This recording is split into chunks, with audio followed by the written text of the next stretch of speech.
నేను Facebook live లో మొన్న మాట్లాడింది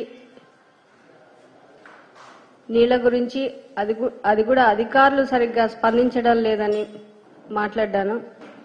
కానీ ఎల్లో మీడియా ఆల్మోస్ట్ ఒక రోజంతా ఇంకేం న్యూస్ లేనట్టు, నేనేదో జగనన్నను వ్యతిరేకిస్తున్నట్టు, మరి అదే వీడియోలో నేను క్లియర్గా జగనన్న స్ఫూర్తితో మేము ముందుకెళ్తున్నాం అనే విషయం కూడా చెప్పడం జరిగింది. మరి అవన్నీ కట్ చేసి మరి నేను ఎవరినైతే ఉద్దేశించి మాట్లాడ్డానో వాళ్ళు కాకుండా దానికి జగనన్న ఆపాదించి ఈరోజు yellow media almost 1 full day ఇంకేం పని లేనట్టు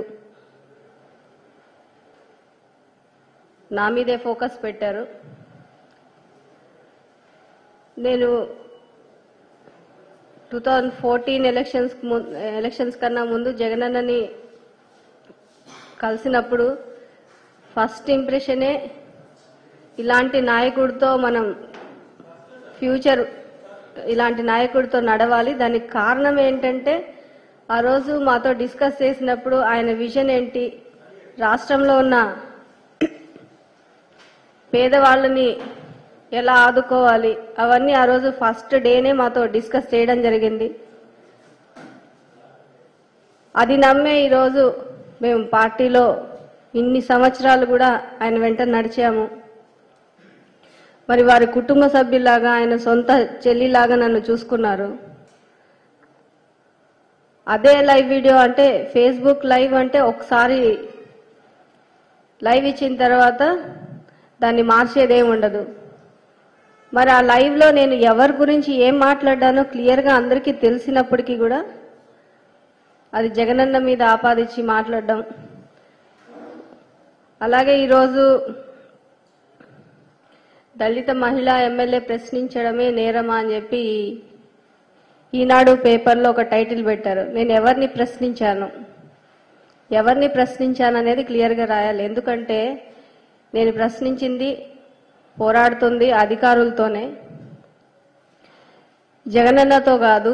జగనన్న దగ్గరికి వెళ్తే సీఎం ఆఫీస్కి వెళ్తేనే పనులు అవుతున్నాయని చెప్పాను. అంటే జగనన్న దగ్గరికి వెళ్తేనే పనులు అవుతున్నాయి, ప్రతి చిన్నది అంటే డిస్ట్రిక్ట్ లెవెల్లో అయిపోవాల్సింది కూడా ప్రతి చిన్నదానికి నేను సీఎం ఆఫీస్కి వెళ్లాల్సి వస్తుంది అని ఒక బాధ తప్ప,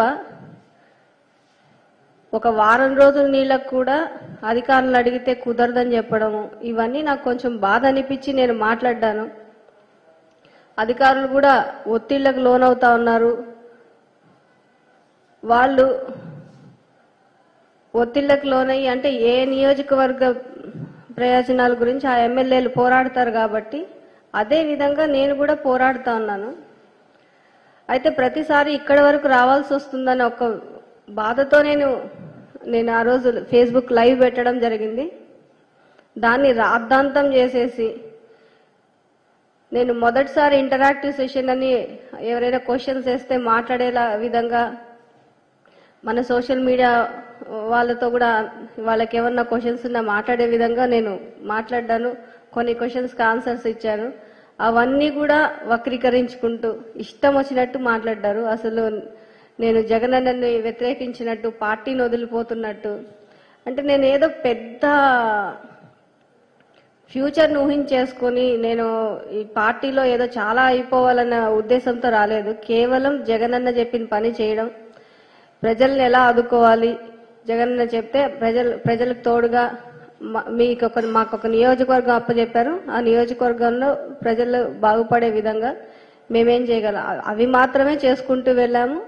అది మాత్రమే నేను వర్క్ చేశాను. మరి ఈరోజు అలాంటప్పుడు నాకు చాలా ఫ్యూచర్ నేనేదో ఊహించుకోలేదు, నేనేదో మంత్రి అయిపోవాలనో ఇంకోటో ఇలాంటి ఆలోచనలు కూడా నాకు ఎప్పుడూ లేవు. ఈరోజు ఇప్పటికిప్పుడు వద్దమ్మా నువ్వు ఎవరైనా సపోర్ట్ చెయ్యి, నువ్వు పక్కనుండు అని అన్నా కానీ I'm ready to do that. అంత మేము విధేయులుగా ఉన్నప్పుడు ఈరోజు పార్టీని వీడిపోతా ఉన్నారు, జగనన్నను వ్యతిరేకించారని మాట్లాడడం నాకు చాలా ఆశ్చర్యంగా ఉంది. అది కాకుండా ఎస్సీలకి జగనన్న చేసింది నిజంగా మన రాష్ట్ర చరిత్ర కాదు, దేశ చరిత్రలో గుర్తుండిపోవాల. అదే ఆ విధంగా చేసుకుంటూ వచ్చారు జగనన్న. మరి ఈరోజు ఎస్సీ, ఎస్టీ, బీసీ మైనార్టీలందరూ కూడా మన రాష్ట్రంలో పదవుల్లో కావచ్చు, అలాగే సంక్షేమ పథకాల్లో కావచ్చు, అన్ని రకాలుగా కూడా వాళ్ళు లబ్ధి పొందుతా ఉన్నారు. వాళ్ళందరూ కూడా చాలా సంతోషంగా ఉన్నారు. మరి అలాంటప్పుడు ఈరోజు ఏదో కొత్తగా నేను దేని గురించి మాట్లాడ్డానో అది మాత్రమే రాయండి, దాన్ని మీరు పార్టీకి జగనన్నకి ఆపాదించకూడదని చెప్పి నేను మీకు సీరియస్గా వార్నింగ్ ఇస్తున్నా.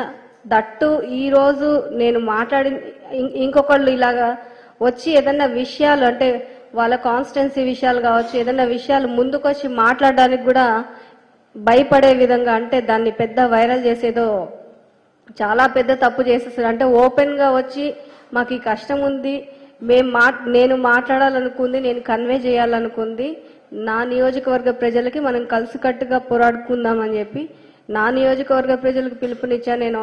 అలాగే ఎవరైతే ఈ నీళ్ల కోసం ఫైట్ చేస్తున్నామో వాళ్ళందరికీ కూడా ఇది ఒక మెసేజ్ పోవాలన్న ఉద్దేశంతో ఇచ్చాను. కానీ ఇది స్టేట్ మొత్తము అందరూ చూసేలాగా మా పార్టీనే వ్యతిరేకించే విధంగా వీళ్ళు ఆపాదించి దాన్ని భయంకరంగా చిత్రీకరించారు. నాకు నిజంగానే చాలా బాధగా ఉంది. అంటే మీడియాలో కూడా ఒక ఎస్సీ మహిళ వచ్చి మాట్లాడితే ఎల్లో మీడియా ఇంత అంటే పాయింట్ అంతా డైవర్ట్ చేసేసి ఇంత వాళ్ళ స్వప్రయోజనాల కోసము వాళ్ళేదో చంద్రబాబుని టీడీపీని వాళ్ళేదో బాగుపరచుకోవడానికి జగనన్న వాల్యూ తగ్గించాలన్నట్టు చూస్తా ఉన్నారు. జగనన్న మీరు తగ్గిస్తే తగ్గిపోయేది వాల్యూ తగ్గిపోయేది ఏముండదు. ఎందుకంటే మీరు విత్తనం వేసి భూమిలో నాటితే చెట్టుగా మొలుస్తాడు, బంతని కొడితే డబుల్ స్పీడ్ లో పైకి వస్తాడు. సో మీరు ఎన్ని చేసినా ప్రజలకి ఎవరు మంచి చేశారనేది ఈరోజు మన రాష్ట్రంలో అందరికీ తెలుసు. ఇట్లాంటి రాతలు నువ్వు 100 కాదు రోజు రాసుకున్నా కానీ ప్రజలు నమ్మే పరిస్థితుల్లో లేరు. ఎందుకంటే ఈరోజు